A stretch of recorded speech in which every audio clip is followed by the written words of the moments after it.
어제 서울 잠원동의 건물 외벽은 불과 4초 만에 완전히 무너져 내렸습니다. 행인들도 큰 위험에 처할 뻔했는데 잠시 뒤 급박했던 순간이 그대로 담긴 CCTV 영상 전해드립니다. 일본의 수출 규제에 맞서 중소상인 단체들이 기자회견을 열고 일본 상품을 팔지 않겠다고 밝혔습니다. 일부 마트와 편의점들은 일본 브랜드의 맥주와 담배를 매대에서 치우거나 반품하고 있습니다. 우리 공화당이 내일 광화문에서 집회를 열고 천막을 다시 설치하겠다고 했습니다. 막으려면 화분 5천 개는 갖다 놔야 할 거라고도 했는데 서울시 역시 법적 대응 방침을 밝혔습니다. 어제 새벽 인천의 한 기사 휴게실에서 60대 택시기사가 동료를 흉기로 찔러 숨지게 했습니다. 밤새 도박을 하다가 실랑이가 붙자 몸싸움을 벌인 건데 당시 상황이 CCTV에 고스란히 담겼습니다. 올해 첫 폭염경보가 오늘 내려졌습니다. 서울의 공식 최고 기온은 35도까지 올랐고 경기도 광주의 한 자동 관측기엔 39.4도까지 찍혔습니다. JTBC 뉴스룸 지금 시작합니다.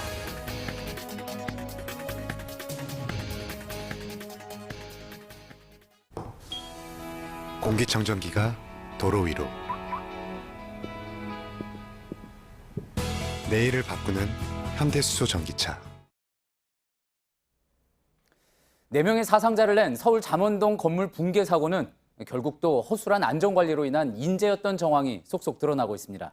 건물은 산사태가 난 것처럼 무너져 내렸고 지나던 차량을 덮치기까지 4초밖에 걸리지 않았습니다. 이런 사고 당시 모습이 CCTV에 고스란히 담겼는데 오늘 첫 소식 김재현 기자가 전해드립니다. 건물 가림막이 찢기더니 모래먼지와 함께 구조물이 쏟아져 내립니다. 불과 4초 만에 도로와 차량들을 덮칩니다. 길을 걷던 사람은 도로 쪽으로 급히 몸을 피합니다. 사고 순간은 반대쪽에 있던 차량에서도 찍혔습니다.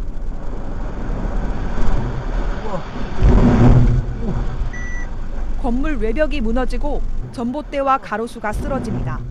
전기줄도 끊어져 크고 작은 폭발이 일어납니다. 피해 당사자는 사고 순간을 이렇게 말합니다. 계음 소리도 그런 계음 소리가 없어요. 그냥 날라오더니 그 순간에 그냥 갑자기 그냥 붕괴가 되는 거예요, 거기. 아우, 끔찍했어요, 정말. 기절해버렸어요. 보니까 병원인데 옷이 전부 다 피투성이더라고. JTBC 김재현입니다. 어제 목숨을 잃은 피해자는 결혼을 앞둔 예비 신부였습니다. 하루 연차를 내고 결혼 반지를 찾으러 가던 길이었습니다. 유가족은 책임자가 밝혀지면 민형사 소송을 제기할 예정입니다. 김태형 기자입니다. 29살 이모 씨는 사고가 일어난 지 4시간 만에 발견됐습니다. 차체가 건물 잔해에 모두 깔려 구조가 가장 늦었습니다. 이미 목숨을 잃은 뒤였습니다. 함께 타고 있던 31살 황모 씨는 중상을 입어 치료를 받고 있습니다. 이들은 결혼을 7개월 앞두고 있었습니다. 사고가 난 어제는 하루 연차를 내고 결혼 반지를 찾으러 가던 길이었습니다. 백주 대낮에 날벼락비도 날벼락이었거든요. 결혼 반지 찾으러 간 거죠. 그런데 영역이 있거든요. 이러한 일은 내게 있는 일이라고 생각하지 않았습니다. 유가족은 안전관리에 의문을 제기했습니다. 이런 사고가 되풀이되지 않도록 책임을 물어야 한다고도 말했습니다. 안전주의가 되는 줄 알았습니다. 아니, 내가 가르치고는 모르겠다. 현장을 가봐서 됐는지 확인을 했는지, 감리자는 감리를 했는지 형사적으로 볼 겁니다. JTBC 김태형입니다. 급박한 순간에도 큰 도움을 준 건 시민들이었습니다. 추가로 무너지거나 폭발할 위험도 있었지만 갇힌 차 안에서 2명의 부상자를 구했습니다. 계속해서 조보경 기자입니다. 사고 직후의 현장입니다. 밑에 사람 없나, 저 밑에? 와, 여기 사람 있네. 사람 안에 있는데. 사람이 있는 걸 발견하고 시민들이 다가갑니다. 쓰러진 나무 위를 넘고 잔해물을 직접 들어 올리려 합니다. 아저씨 그거 힘으로 안 돼요. 이거 놔두세요. 놔두세요. 나 큰일 나요. 폭발음이 들리지만 시민들의 구조는 이어집니다. 이때 승합차에서 부상자들이 나옵니다. 시민들이 부축해 안전한 곳으로 대피시킵니다. 문을 열고 이제 막 소리를 질렀지. 지금 친구 살려달라고 소리를 지르니까 시민들이 막 와서 그렇게 도와주더라고요. 이들이 구조 활동을 벌이는 동안 소방대원들이 도착합니다.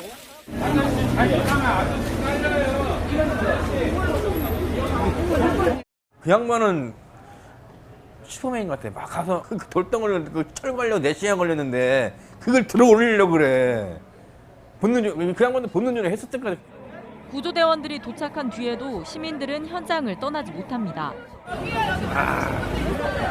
시민이 그렇게 많이 도와주셨다는데 전 깜짝 놀랐어요. 그래도 역시 우리 대한민국 국민이구나 그 생각이 들었어요. JTBC 조보경입니다. 예, 사고가 난 건물은 지난달 2차례 안전 심의를 받았습니다. 당시 서류를 입수해봤더니 지적사항이 한두 개가 아니었습니다.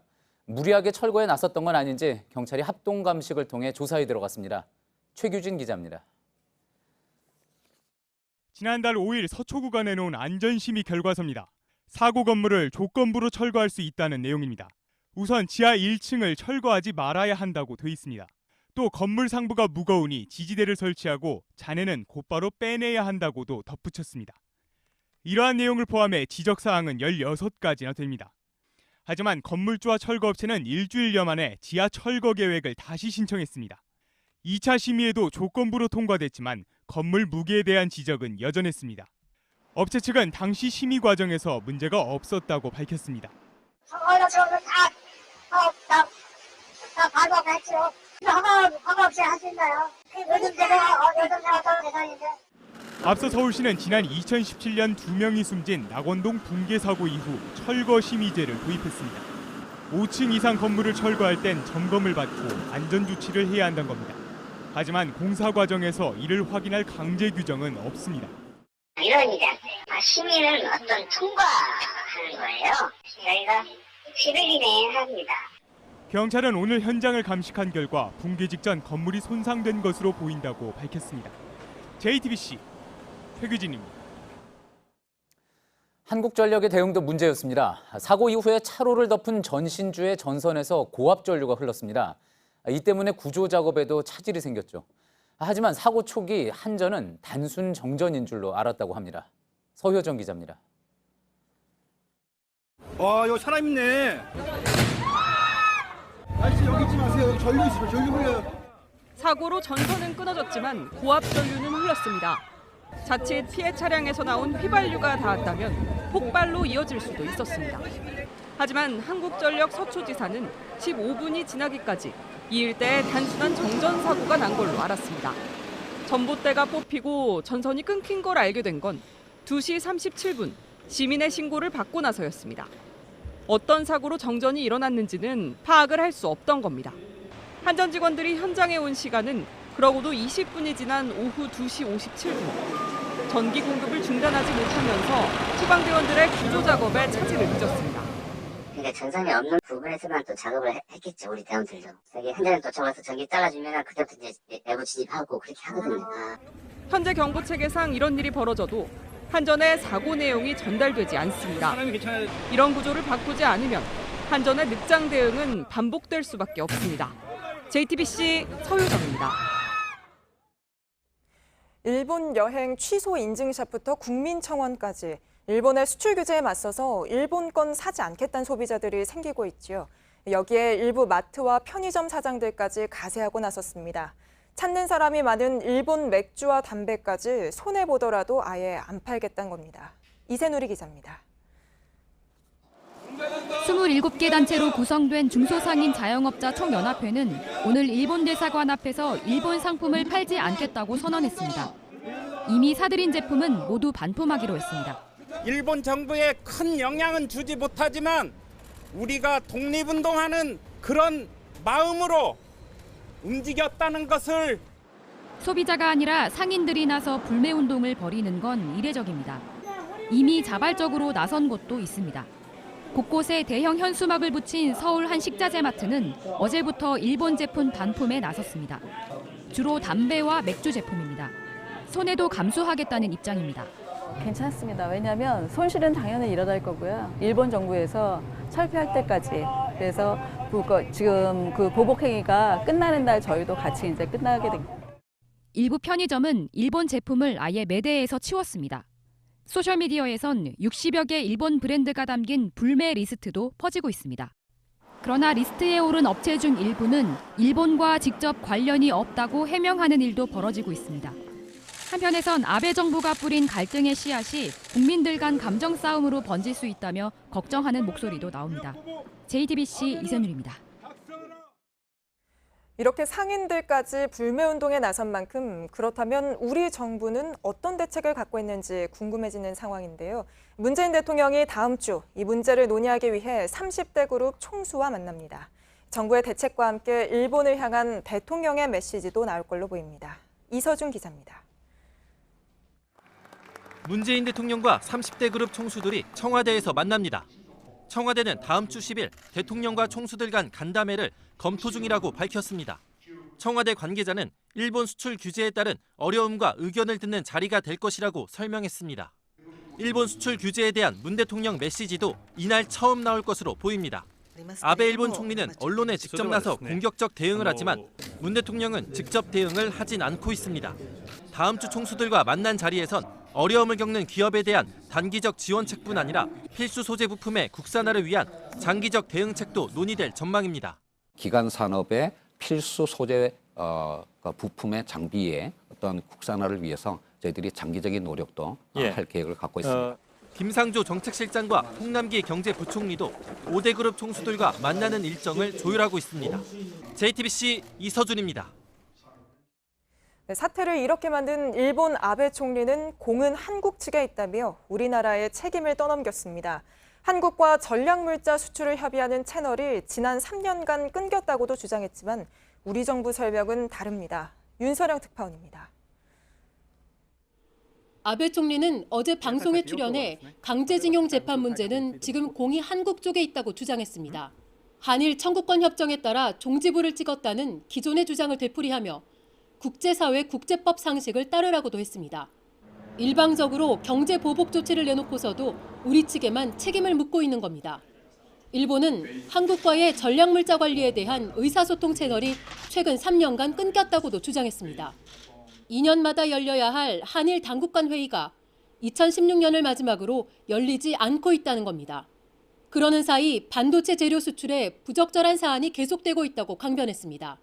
하지만 우리 정부는 양국의 사정으로 인해 열리지 않은 것이지 세미나 등의 방식으로 지속적으로 정보 교류는 있어 왔다고 설명했습니다. 오히려 일본은 최근 우리 정부가 요청한 양자 협의에 응하지 않고 있습니다. 수출 규제 이유인 부적절한 사안에 대해 일본 정부는 아직까지 그것이 무엇인지 윤곽조차 밝히지 않고 있습니다. 일본 자민당은 참여한 선거에 출마한 후보들에게 이번 조치를 선거 유세에 활용하라고 조언하고 있다고 일본 언론이 전했습니다. 도쿄에서 JTBC 윤서령입니다. 윤석열 검찰총장 후보자가 다음 주 인사청문회를 앞두고 검경 수사권 조정 등 핵심 현안에 대해 처음으로 입장을 밝혔습니다. 국회가 만든 법은 충실히 지키겠다 이렇게 이야기했는데 자유한국당은 검사 출신 의원들을 청문회에 집중 투입하며 대대적인 공세를 예고했습니다. 이승필 기자입니다. 윤석열 검찰총장 후보자가 1,400페이지가 넘는 서면 답변서를 국회에 제출했습니다. 검찰의 수사 지휘권을 없애고 경찰에 1차 수사 종결권을 주는 수사권 조정안에 대해 최종 결정은 국민과 국회의 권한이라며 결정을 존중하겠다고 했습니다. 다만 앞으로 국회 논의 과정에 충실한 의견을 내겠다며 여지를 남겼습니다. 공수처 설치에 대해서도 국회의 결정을 존중하겠다는 뜻을 밝혔습니다. 검찰 관계자는 윤 후보자가 직접 청문회장에서 입장을 좀 더 명확히 밝힐 것이라고 말했습니다. 여야는 인사청문위원 일부를 교체하며 전열 정비에 들어갔습니다. 더불어민주당은 당내 전략통인 이철희 의원을, 자유한국당은 검사 출신인 김진태, 정점식 의원을 새로 투입했습니다. 한국당은 기자회견도 잇따라 열었습니다. 주광덕 한국당 의원은 증인으로 채택된 윤우진 전 용산 세무서장이 지난달 말 해외로 도피한 정황이 있다고 주장했습니다. 해외 로밍 통화음이 울려서 100%는 아니지만 출국해서 있는 것이. 민주당은 황교안 자유한국당 대표에게 초점을 맞추고 있습니다. 윤 후보자는 황 대표가 2013년 법무부 장관일 때 국정원 대선 개입 의혹 사건 수사를 이끌며 윗선의 수사 외압 의혹을 폭로한 바 있습니다. JTBC 이승필입니다. 예, 이렇게 야당에서 제기하는 의혹들 중에 오늘 검찰총장 후보자로 지명되기 전후로 전시회 기획을 하는 부인 회사의 협찬이 4배로 늘었다는 주장도 나왔습니다. 자유한국당 주광덕 의원의 주장인데 서복현 기자와 짚어보겠습니다. 자, 서 기자, 어떤 내용인지부터 구체적으로 한번 좀 볼까요? 네, 먼저 기사 하나를 보시죠. 보시면요. 윤석열 검찰총장 지명 직전 아내 전시회 협찬사 4배로 오늘자 보도입니다. 예. 주광덕 의원의 주장이 토대가 됐는데요. 내용을 좀 더 볼까요? 검찰총장 후보자 지명 발표 전후, 그러니까 지난달 17일 전후로 일주일 사이에 대기업 포함 12곳이 협찬 계약을 했다. 지난달 13일 후보 중 한 명으로 추천되기 전까지 4곳뿐이었다는 겁니다. 총장 추천인은 6월 13일 4명을 추천했고 나흘 뒤 이 중 윤 후보자가 최종 지명됐습니다. 주장 내용은 어떻습니까? 정말로 그렇습니까? 윤 후보자 측 주장은 다릅니다. 그러니까 총장 추천위가 열렸던 6월 13일 전에 이미 협찬 계약이 끝났다고 했습니다. 그러니까 총장 지명과는 무관하다는 얘기입니다. 그렇다면 그 부분은 어떻게 입증을 할 수 있습니까? 네, 6월 12일에 이미 협찬사들이 담긴 인쇄물이 나왔습니다. 보실까요? 이겁니다. 인쇄물 제작에만 열흘 이상 걸린다고 했으니까 계약은 그 전에 다 끝났다고 할 수 있습니다. 예. 자, 그런데 지금 이 자료만 봐서는 제작 날짜가 나와 있지는 않습니다. 6월 12일에 나온 게 맞습니까?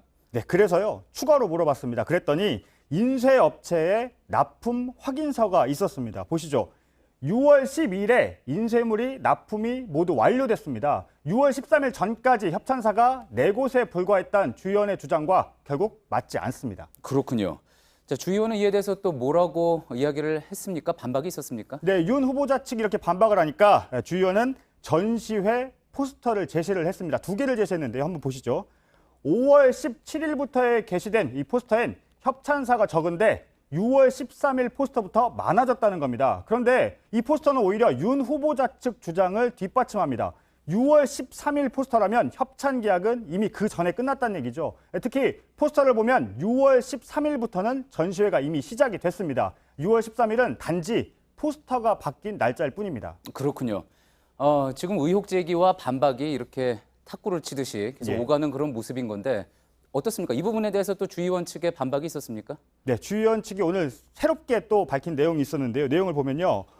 5월 20일 이후부터 협찬 계약이 급증했다. 대부분 5월 말, 6월 초에 이루어졌다는 주장을 추가로 재반박을 하면서 했습니다. 그런데 이 말은요. 6월 13일 전에 협찬사가 4곳에 불과했다는 주 의원의 최초 주장과는 분명히 다릅니다. 예. 또 그러니까 새롭게 의혹을 제기한 건데 그러면 주 의원의 주장대로 5월 20일부터 협찬사가 늘었다는 부분 한번 초점을 맞춰보겠습니다. 예. 자, 그렇다면은 총장 지명과 관련이 있을 수 있겠습니까? 5월 20일이라고 그러면은 지명되기 약 한 달 전쯤이잖아요. 그렇죠. 주 의원은 기사를 제시했습니다. 뭐냐면요. 5월 1일부터 이미 윤 후보자의 함합형 기사가 있다고 했습니다. 지금 보시는 게 주 의원이 제시한 기사인데 그렇게 따지면 윤 후보자는 중앙지검장에 임명된 2017년 5월부터 차기 총장 후보란 예상이 이미 나왔습니다. 예.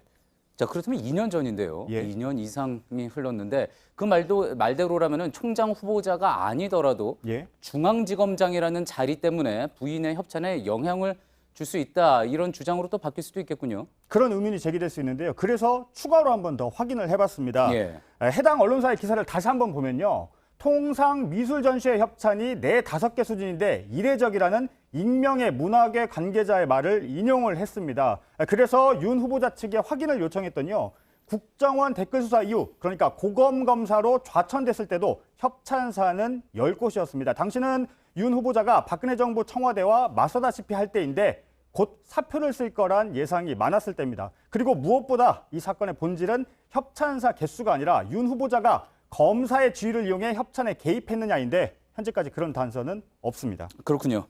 대기업 협찬 부분은 어떻습니까? 당초 이제 의혹을 제기했을 때는 대기업 협찬도 상당히 늘었다. 그런 부분이지 않았습니까? 아무래도 대기업 수사 문제가 얽혀 있다 보니까 그런 의혹 제기를 했던 것 같은데요. 그렇습니다. 윤 후보자 측은 대부분 대기업은요, 그 주최사인 언론사와 계약을 했고 주관사인 부인 회사와는 무관하다고 했습니다. 그러자 주 의원은 통상적으로 주최사와 주관사가 5대5 계약을 한다 이렇게 말을 했는데요. 여기서 통상이라는 건 윤 후보자 부인의 회사가 그렇다고 확정하진 못했다는 얘기입니다. 그렇군요.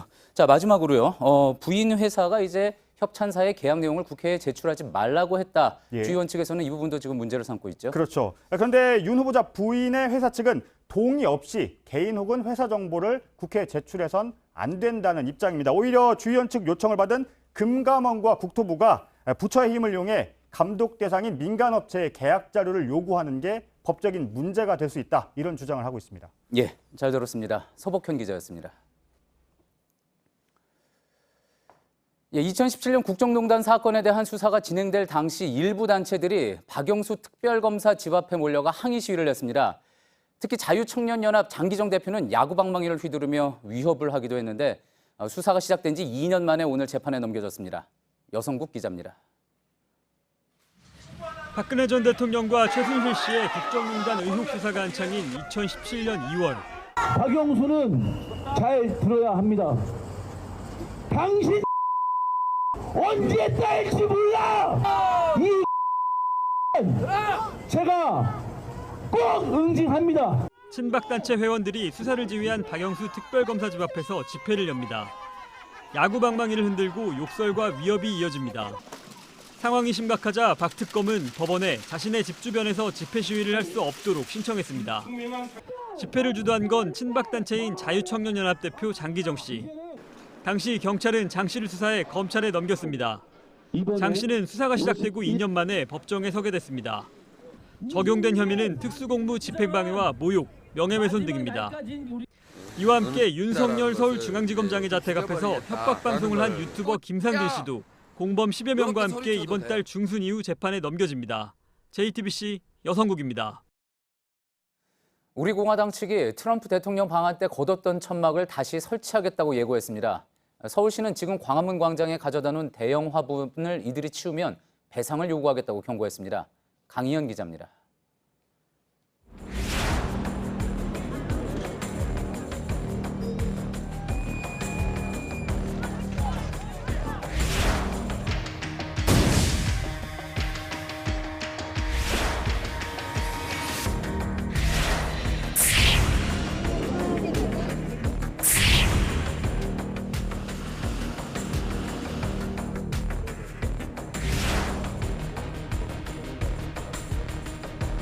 우리공화당은 내일 광화문에서 대규모 집회를 엽니다. 청와대 앞 청운효자동 주민센터까지 행진한다는 계획도 세웠습니다. 그리고 광화문 광장에 천막을 다시 설치하겠다고 했습니다. 광화문 광장은 대단히 넓습니다. 그래요? 박원순 시장이 광화문 광장에 우리 텐트를 못 치게 하려면은 화분 한 5천 개가 떠나야 될 거예요. 서울시는 천막은 절대 안 된다는 입장이지만 당장 물리적으로 충돌하지 않겠다고 했습니다. 서울시 관계자는 집회 인원이 많아 물리적으로 막는다면 더 큰 사고가 일어날 수 있다며 우선 지켜보겠다고 했습니다. 그러면서 서울시가 설치한 화분을 밀어 옮길 경우에도 배상을 요구하겠다고 했습니다. JTBC 강연입니다. 대낮에 광주광역시의 한 아파트에 3인조 강도가 들었습니다. 이들은 집안에 있던 걸 전부 빼앗고도 겨우 16개월 된 아기를 인질로 붙잡고 아기 엄마를 은행까지 끌고 가서 돈을 뽑게 했습니다. 더워서 방충망만 쳐놓고 현관문을 열어놓은 집을 노린 걸로 보입니다. 정진명 기자입니다. 20, 30대로 보이는 남성 3명이 아파트 단지로 들어갑니다. 모자와 가방을 맨 남성은 엘리베이터를 타고 오르락내리락 하더니 한 층에 내립니다. 어제 낮 1시쯤 광주광역시 북구 한 아파트에 3인조 강도가 들었습니다. 무더위에 방충망만 쳐놓고 현관문을 열어놓은 집을 고른 겁니다. 이들은 16개월 된 아들과 함께 있던 주부 43살 김모 씨를 흉기로 위협했습니다. 집안을 뒤져 돌반지 등 귀금속을 챙겼습니다. 그러더니 돈을 더 내놓으라며 아이를 인질로 잡고 협박했습니다. 강도들은 근처 은행 두 곳에서 1,500만 원을 찾아온 김 씨에게서 돈을 빼앗아 그대로 도주했습니다. 3인조 중 2명은 아이를 인질로 잡았습니다. 나머지 한 명은 돈을 찾으러 간 김 씨를 따라갔습니다. 2시간 동안 잡혀 있었던 김 씨와 2살 배기 아들은 다행히 무사했습니다. 문 열린 그 집을 물색해다가 이렇게 들어가면 대부분 현관 방음은 내려오잖아. 더우니까. 벌건 대낮에 강도가 들자 주민들은 불안에 떨었습니다. 나 방충망 항상 열어놓거든. 근데 야 못 열었어. 경찰은 용의자들이 탄 버스와 택시를 추적하는 한편 피해자 가족을 별도로 보호하고 있습니다. JTBC 정진명입니다. 밤새 휴게실에서 도박을 하다가 실랑이가 붙어서 동료를 흉기로 찔러 숨지게 한 60대 택시기사가 경찰에 붙잡혔습니다. 돈도 잃었는데 옆에서 빈정댄다고 몸싸움을 벌인 걸로 조사됐는데요. 당시 상황이 CCTV에 그대로 담겼습니다. 오선민 기자입니다. 흰 옷을 입은 A씨가 주차장 밖으로 뛰어나갑니다. 검은 옷을 입은 B씨가 쫓아가지만 따라잡지 못합니다. 곧이어 A씨가 둔기를 들고 나타납니다. 이를 눈치챈 듯 B씨가 다시 뛰어나옵니다. 흉기를 들고 있습니다. 둔기와 흉기를 들고 몸싸움을 벌입니다. A씨가 넘어지자 B씨가 흉기를 휘두릅니다. 이들은 모두 택시기사입니다. 53살 A씨와 63살 B씨는 기사 휴게실에서 밤새 도박을 하다 실랑이를 벌였습니다. 두 택시기사가 몸싸움을 했던 곳입니다. 아직도 도로 군데군데엔 핏자국이 남아있는 모습입니다. 흉기에 찔린 택시기사는 이 길을 따라 다시 주차장으로 뛰어들어갔습니다. 휴게실로 뛰어간 A씨가 도움을 요청한 사이 B씨가 다시 흉기를 휘둘렀고 A씨는 병원으로 옮겨지던 중 숨졌습니다. 돈 이런 데 옆에서 비아냥대고 빈정대니까 순간적으로 열받아서 그런 거죠. 휴게실에서 쉬는 기사들끼리 종종 도박을 했던 것으로 파악됐습니다. 택시기사들이 많이 와요. 와요. 경찰은 살인 혐의로 B씨에 대한 구속영장을 신청했습니다. 도박을 비롯해 또 다른 불법 행위가 있었는지 수사할 예정입니다. JTBC 오선민입니다. 김학의 전 법무부 차관의 별장 동영상 의혹이 제기된 뒤 6년 만에 처음으로 재판이 열렸습니다. 의혹의 발단이 된 동영상 속 인물이 김 전 차관인지가 중요한 쟁점인데요. 첫 재판부터 제출된 증거 사진을 놓고 검찰과 변호인들의 치열한 신경전이 벌어졌습니다. 박병현 기자입니다. 검찰이 김학의 전 법무부 차관에게 적용한 혐의는 1억 7천만 원 상당의 뇌물수수입니다. 뇌물엔 돈만 포함된 게 아닙니다. 건설업자 윤중천 씨의 강원도 원주별장에서 이뤄진 성관계도 뇌물 혐의에 포함됐습니다. 오늘 김 전 차관의 첫 재판이 열렸습니다. 쟁점은 의혹의 발단이 된 별장 동영상에 등장하는 남성과 김 전 차관이 같은 인물인지였습니다. 검찰과 변호인단은 제출된 증거를 두고 신경전을 이어갔습니다. 특히 검찰이 내놓은 김 전 차관의 속옷 사진을 두고 변호인단이 크게 반발했습니다. 검찰은 동영상에서 입고 있던 속옷과 비슷한 속옷이라 간접 증거가 될 수 있다고 설명했습니다. 하지만 변호인들은 특이한 모양이 있는 것이 아니라 증거가 될 수 없다고 주장했습니다. 또 다른 증거에서도 양측은 날을 세웠습니다. 검찰은 건설업자 윤중천 씨의 후배가 CD 형태로 갖고 있던 동영상 복사본을 냈지만 변호인들은 윤 씨가 직접 찍은 원본 영상이 아니라며 증거가 될 수 없다고 주장했습니다. JTBC 박병현입니다. 네, 짧은 소식입니다. 조금 전인 오후 6시쯤 서울 신정동의 11층짜리 상가 건물에서 불이 나 200명 정도가 대피하는 소동이 벌어졌습니다. 이 건물엔 학원들이 많이 입주해 있었지만 다행히 다친 사람은 없었고 불은 20분 만에 꺼졌습니다. 소방당국 등은 건물 1층 밖에 있던 에어컨 실외기에서 불이 시작된 걸로 보고 조사를 벌이고 있습니다. 7월 초 더위가 기승을 부리면서 오늘 서울과 강원 등엔 첫 폭염경보가 내려졌습니다. 서울의 낮 최고 기온이 35도에 육박하면서 올 여름도 지난해처럼 더운 건 아닌지 벌써부터 걱정이 많은데요. 먼저 김세연 기자가 보도합니다. 강하게 내리쬐는 태양을 피해 그늘로 몸을 피합니다. 부채와 휴대용 선풍기로 열을 식혀봅니다. 연일 30도를 넘는 기온에 춘천 공지천의 바닥이 드러났습니다. 오늘 오전 10시 서울, 경기와 강원, 영서 등 중부 지역에 폭염 경보가 내려졌습니다. 폭염주의보 이틀 만에 경보로 수위가 올라간 겁니다. 서울의 낮 기온은 35도에 육박했고 경기도 광주의 자동 관측기엔 전국 최고 기온인 39.4도가 찍혔습니다. 35도를 넘나드는 폭염은 주말에도 이어질 것으로 전망됩니다. 폭염특보도 확대됩니다. 강원 영동과 전라도에는 폭염주의보가, 대전을 비롯한 충청도와 광주에는 폭염 경보가 추가로 내려질 예정입니다.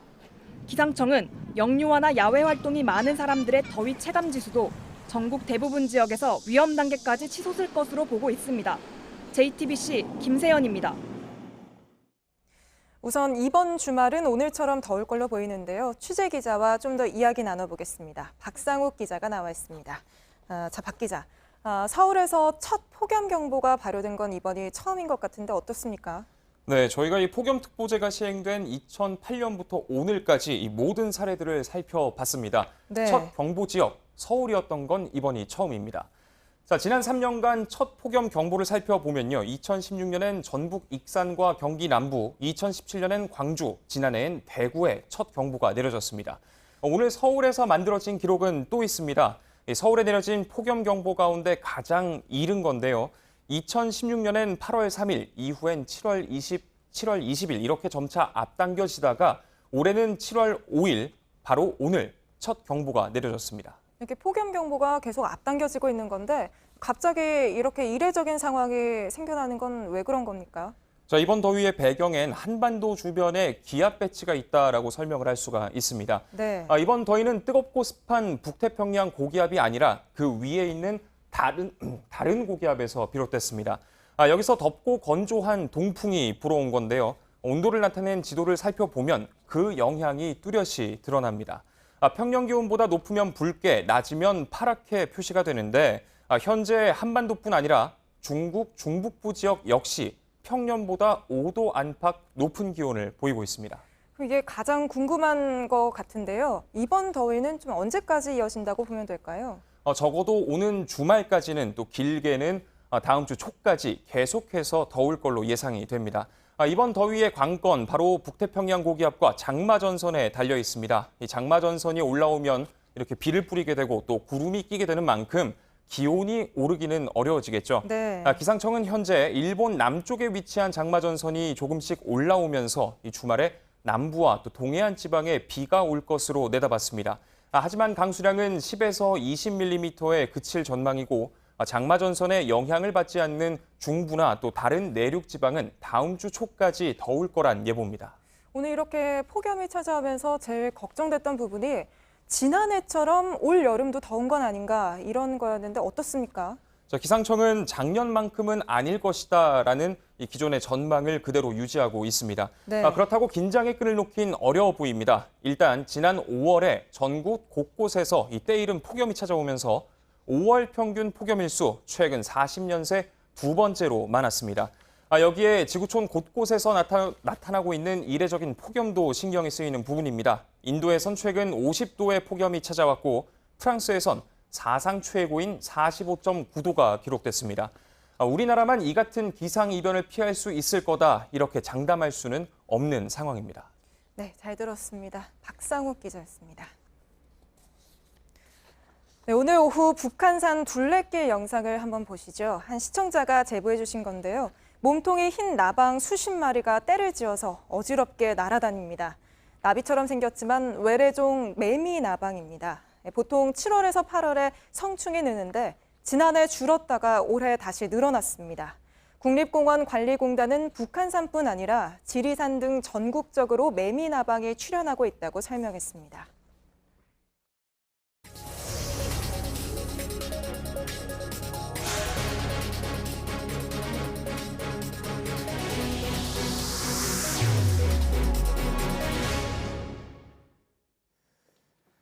대기업 회장에서 범죄자로 전락한 정태수 전 한보그룹 회장.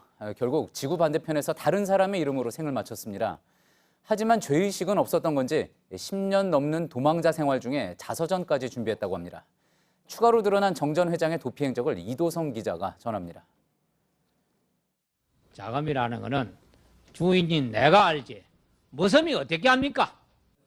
22년 전 수의 차림으로 거침없는 발언을 쏟아냈던 정태수 전 한보그룹 회장. 정 전 회장은 1997년 한보그룹을 재계 14위까지 키웠습니다. 이 무렵 외환 위기를 가져온 한보 사태로 범죄자가 됐습니다.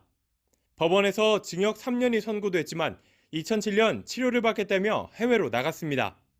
그 뒤로 자취를 감춘 정 전 회장은 9년 전부터 에콰도르에 숨어 지내며 회사도 차려 운영했습니다. 12년에 걸친 도피 생활, 정 전 회장은 자신의 일생을 기록하기 시작했습니다. 150장 분량으로 사업을 시작하고 대기업 회장으로 정점에 있을 때, 그리고 숨겨진 뒷얘기까지 직접 적었습니다. 자신의 감정을 나타낸 노랫말도 곳곳에 끼워 넣었습니다. 에콰도르에 함께 있던 네지아데 한근 씨가 정 전 회장의 손글씨를 컴퓨터에 저장했습니다. 자서전을 내기 위해서입니다. 하지만 세월은 정 전 회장을 기다려주지 않았습니다. 책은 완성되지 못했고 정 전 회장은 지난해 12월 세상을 떠났습니다. 키르기스스탄인으로 꾸민 탓에 유족도 없는 무연고자가 됐습니다. 그의 이름은 츠카이 콘스탄틴. 위조한 신분으로 함께 있던 아들 한근 씨는 정 전 회장과 법적으로 남남이라 변호사의 공증을 받고서야 장례를 치를 수 있었습니다. 그는 지구 반대편에서 95살, 전혀 다른 사람으로 생을 마감했습니다. JTBC 이도성입니다. 급식 조리사와 돌봄 교사 등 학교 비정규직 노동자 총파업이 일단 오늘 마무리됐습니다. 사흘에 걸친 파업도 처음이었고 참가자도 가장 많았습니다. 하지만 임금을 9급 교육행정직의 80% 수준으로 맞춰달라는 요구는 아직 받아들여지지 않았습니다. 박진규 기자입니다. 지난 수요일부터 사흘간 총파업에 참여한 학교 비정규직 노동자는 5만 2천여 명입니다. 2012년 이후 사흘에 걸친 파업은 처음이었고 참가 인원도 가장 많았습니다. 화상과 부상을 달고 사는 손발, 비좁고 열악한 휴게실, 급식 조리사와 돌봄 교사 등이 학교를 나와 거리로 나섰습니다. 모두가 불편할 수밖에 없는 파업이지만 장미꽃을 선물하는 교장 선생님, 힘내라는 메시지를 전달하는 학생들까지 다양한 응원 목소리가 나왔습니다. 일부 학교에선 부실한 대체급식이 나오면서 학부모들의 걱정이 있기도 했습니다. 이번 파업도 앞서 4번의 파업 때와 마찬가지로 교육당국과 노조의 입장차만 확인하는 데 그쳤습니다. 노조 측은 다음 주 화요일부터 교육당국과 다시 교섭을 벌인 뒤 추가 대응책을 마련할 계획입니다. 교섭이 또 이루어지지 않거나 불성실한 태도로 나오거나 저희 준비가 다 되어 있습니다. 파업은 끝났지만 또 다른 파업의 불씨는 여전히 남아 있습니다. JTBC 박진규입니다. 방호벽에 구멍이 나는 등 부실 공사 논란을 빚고 있는 한빛원전 4호기 문제, 저희가 여러 차례 보도해드렸습니다. 그런데 최근 경납 건물 방호벽을 살펴보니 80개나 되는 구멍이 확인됐습니다. 90cm의 큰 구멍도 있었습니다. 강신우 기자입니다. 전남 영광의 한빛 4호기입니다. 지난해 원자로를 보호하는 경납시설 방호벽 속에 20개가 넘는 구멍이 발견됐습니다. 한빛 원전과 민간 합동조사단이 전수조사를 진행하고 있습니다. 그런데 9개월 만에 구멍 수가 4배 가까이로 늘었습니다. 현재까지 80개가 발견됐습니다. 특히 깊이 90cm의 큰 구멍도 있었습니다. 경납 건물 관통부 아랫부분입니다. 안전을 위해 콘크리트 벽이 다른 부분보다 두꺼운 165cm 이상으로 만들어졌습니다. 그러나 절반이 넘는 깊이가 뚫려 있었습니다. 건설 당시에 콘크리트 다짐이 좀 부족했던 현상이 나타난 것 같습니다. 원전 당국은 다른 보안 설비들이 있어 안전엔 큰 문제가 없다는 입장입니다. 하지만 환경단체들은 24개 원전에 대한 조속한 전수조사를 촉구했습니다. 관통부는 사고가 났을 때 방수성 물질이나 새어나가지 않도록 틈이 없도록 만드는 곳이거든요. 전 원전에 이런 공국이 발생했는지 전면 조사하는 게 지금 한빛 4호기는 2년이 넘게 정비를 받기 위해 가동을 멈춘 상태입니다. 원전 측은 오는 9월까지 정비를 완료할 계획입니다. JTBC 강신호입니다.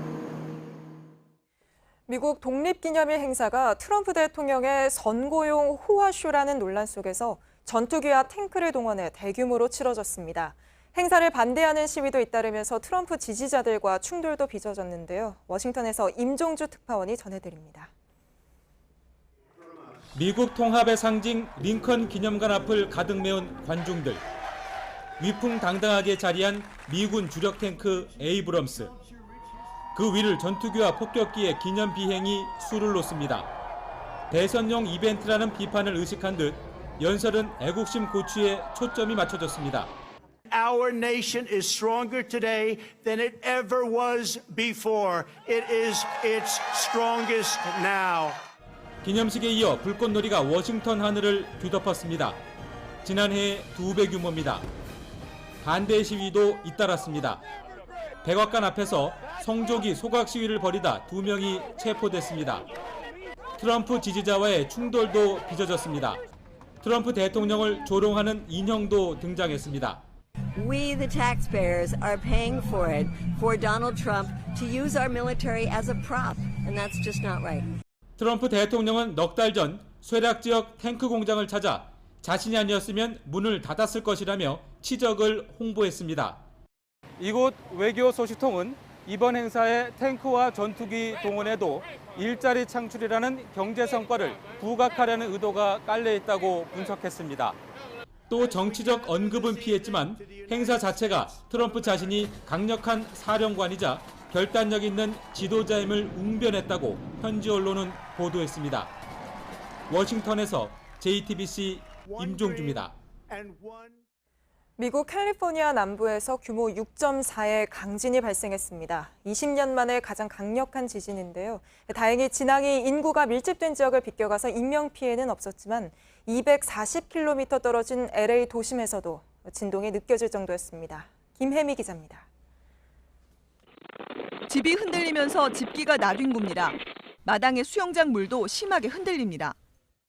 We were actually asleep in our bed and we woke up to like seeing things flying off the walls and just like being like tilted like this back and forth. It was nuts. 현지 시간 4일 오전 10시 반쯤 미국 캘리포니아 남부 컨카운티 리지크레스트에서 규모 6.4의 강진이 발생했습니다. 이 정도 규모의 강진은 20년 만에 처음입니다. 진앙은 이 소도시에서 20km 정도 떨어진 모하비 사막 근처여서 인명피해는 현재까지 없는 것으로 전해졌습니다. 하지만 진앙과 비교적 가까운 마을 곳곳에선 가스관 파열로 불이 났습니다. 도로가 갈라지고 주택들이 기우는가 하면 상점들의 피해도 컸습니다. 지진의 강도는 240km 떨어진 LA 도심에서도 진동이 감지될 정도였습니다. And it was really intense because like I was like, "Oh my god, what to do?" And I ran to my living room and I hid myself like under the table. LA 놀이공원도 잠시 문을 닫았습니다. 전문가들은 앞으로 며칠 사이에 규모 5.0 안팎의 강진이 잇따라 발생할 수 있다고 경고했습니다. JTBC 김혜미입니다. 군에 있을 때 국제 테러 단체인 IS와 접촉하려 한 혐의로 조사를 받고 있는 23살 박모 씨가 호기심에서 한 일이라며 혐의를 부인한 것으로 전해졌습니다. 박 씨는 지난 2017년 수도권에 있는 육군 부대에 입대해 폭파병 교육을 받던 중 폭발물 점화 장치를 훔치고 최근까지 IS 테러 자료를 수집해 인터넷에 올린 혐의 등을 받고 있습니다. 고 조양호 한진그룹 회장의 부인 이명희 씨가 한진그룹 계열사인 정석기업의 고문을 맡았습니다. 항공운수 보조 사업을 하는 한국공항의 자문도 함께 맡으며 법원에서 집행유예를 선고받은 지 사흘 만에 전면에 나섰습니다. 지난달 막내딸 조현민 전 대한항공 전무 역시 한진칼 전무 겸 정석기업 부사장으로 복귀한 바 있습니다. 전 남편을 살해한 혐의 등을 받는 고유정의 변호인단이 변호를 맡지 않기로 결정했습니다. 변호인단은 우리와 같은 회사 소속이란 이유로 동료 변호사들이 피해를 보고 있다며 사임계를 내기로 결정했다고 밝혔습니다. 앞서 고유정은 법무법인 두 곳에서 변호사 5명을 선임했습니다. 항공기가 늦게 출발한다는 걸 제때 알리지 않으면 항공사가 승객들에게 배상해야 한다는 판결이 나왔습니다.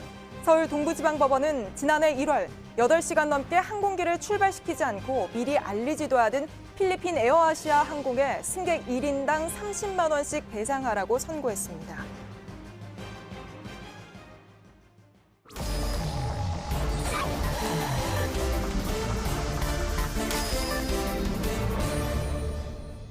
예, 비하인드 뉴스 이성대 기자 나와 있습니다. 첫 번째 키워드 볼까요?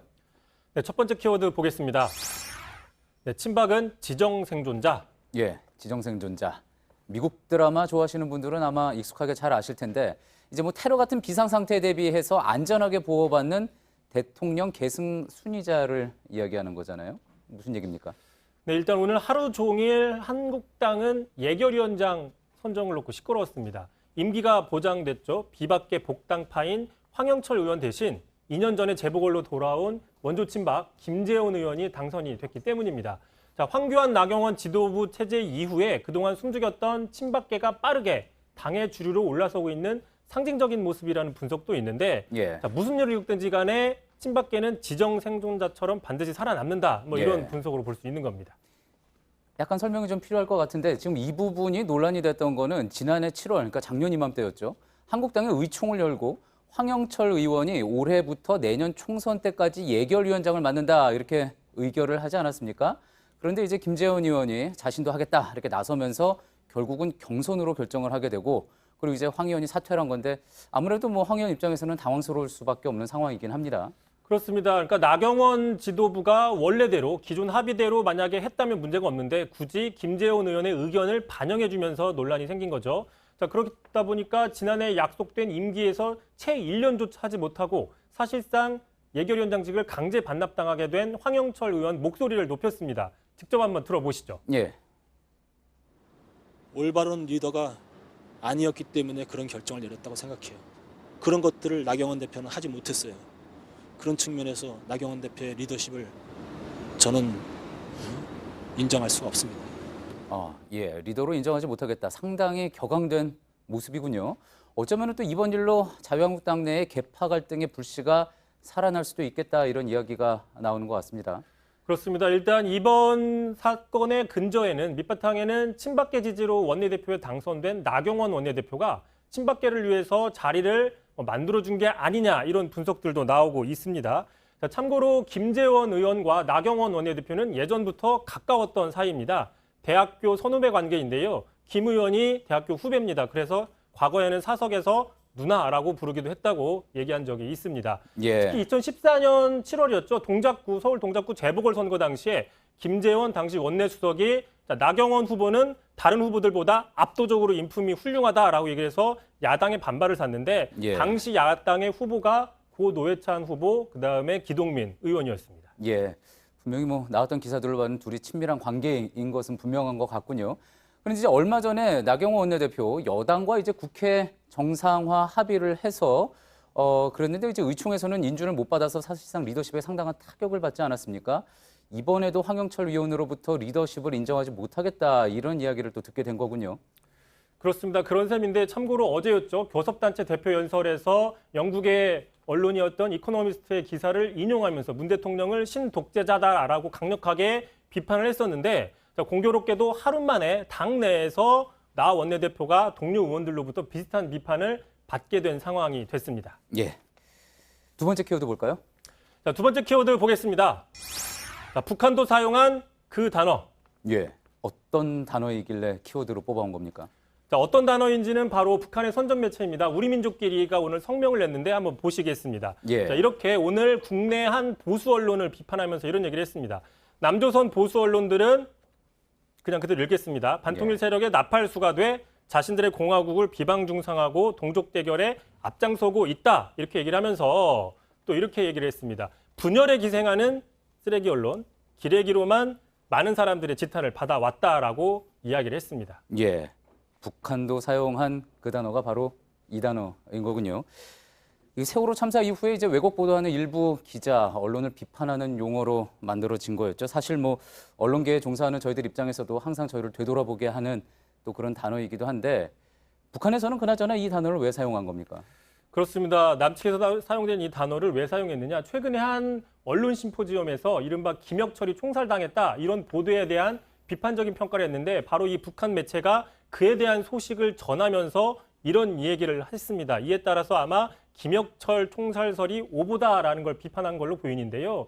말씀드린 것처럼 지난 5월 말이었습니다. 한 보수 언론이 김영철은 노역형에 처했고 김혁철은 총살당했다라는 보도를 해서 이게 상당히 국제적으로 반향을 일으키기도 했었습니다. 하지만 곧바로 김영철 공식 석상에 이제 노동당 부위원장 공식 석상에 곧장 등장을 했고 또 김혁철도 4월까지 활동을 한 사실이 정보당국에 파기되면서 결국은 오보로 또 판명이 되지 않았습니까? 그렇습니다. 당장 이번 주였죠. 판문점에서 트럼프 미국 대통령도 직접 확인을 해줬습니다. 들어보시죠. 예. Those people are still alive who were his previous negotiators? Well, I think they are. I can tell you the main person is. I know that because we know that. And I would hope the rest are too. 예, 그랬군요. 특히 이 보도와 관련해서는 김정은 체제가 여전히 변한 게 없고 공포 정치를 하고 있다라는 비판이 나올 수 있는 대목이기 때문에 그래서 이게 너무 성급한 보도 아니었냐라는 지적이 나왔던 거죠. 그렇습니다. 특히 보수 언론에서는 유독 북한의 어떤 인사들의 처형설을 많이 보도했는데 그때마다 그 뒤에 그 인사들이 되살아나면서 여러 가지 논란이 있었습니다. 참고로 이 언론은요, 어제 나경원 원내대표의 교섭단체 대표 연설에서도 언급이 됐습니다. 들어보시죠. 예. 정권을 비판하면 불이익이 따른다는 공포심이 학계, 공직사회 등을 짓누르고 있습니다. 신문의 정권 비판 칼럼을 쓴 언론인에게는 심지어 토착 외교라는 모욕까지 가했습니다. 자, 지난주 저희가 이 시간에 소개를 해드렸죠. 한 보수 언론이 문 대통령은 고종의 길을 간다 그러면서 미국 편을 듣지 않는다고 비판했던 칼럼을 소개를 해드렸는데 이에 대해서 청와대에서는 상당히 한심하다, 토착 외구 같은 시각이다라고 비판을 한 적이 있는데 이에 대해서 나경원 원내대표가 어제 재비판을 한 겁니다. 예, 알겠습니다. 잘 들었습니다. 비하인드 뉴스 이성대 기자였습니다. 상대 몸을 맞힌 뒤 사과 대신 일부러 그랬다고 말한 선수. 또 기권한 상대 앞에서 춤을 추며 기뻐한 선수. 윈블던 테니스에서 나온 장면들입니다. 배려와 존중이 함께하는 따뜻하고 신사적인 테니스가 사라졌다는 비판이 이어집니다. 강나현 기자입니다. 네트 앞으로 달려오던 나달이 몸으로 날아든 공을 라켓으로 급히 막아냅니다. 관중석에선 야유가 쏟아집니다. 공에 맞을 뻔한 나달은 불만스러운 표정으로 네트 건너편을 쳐다봤지만 키리오스는 아무 일 없었다는 듯 시선을 외면합니다. 키리오스는 경기가 끝난 뒤에도 뭐가 잘못되느냐고 되물었습니다. I wanted to hit him square in the chest. Why would I apologize? 4개월 전 키리오스와 나달은 허리 아래서 툭 치는 서브가 영리한 속임수인지 무례한 플레이인지를 두고 논쟁했는데 이번엔 그 서브가 논란거리로 낄 자리가 없었습니다. It's not dangerous for me. It's dangerous for the line referee. It's dangerous for a crowd. 나달은 3대1로 이겼고 키리오스는 또다시 코트 위의 존중이 부족하다는 비판과 마주했습니다. 여자 단식에선 손목이 아파 기권한 샤라포바 앞에서 이겼다며 춤을 춘 선수가 눈살을 찌푸리게 했습니다. 샤라포바는 소셜미디어에 이 영상을 올리고 불쾌한 기분이 가시지 않는다고 적었습니다. 코트를 넘나드는 공과 함께 배려와 존중을 주고받는 테니스. 물론 이기고도 미안해하는 선수도 있습니다. 우크라이나의 스비톨리나는 상대가 다리를 다쳐 행운의 기권승을 챙기자 패한 선수의 쾌유를 비는 글을 올렸습니다. 승패만이면 차가운 코트에 그나마 온기를 지피는 메시지였습니다. JTBC 강나현입니다. 오늘 뉴스룸이 끝난 뒤에는 소셜 라이브 프라이데이를 이어서 전해드립니다. 경제부 기자와 일본 특파원 연결해서 점점 수위를 높이고 있는 일본의 경제 보복에 대해서 분석해 보겠습니다. 예, 오늘 저희가 준비한 소식은 여기까지입니다. 시청해주신 여러분 고맙습니다.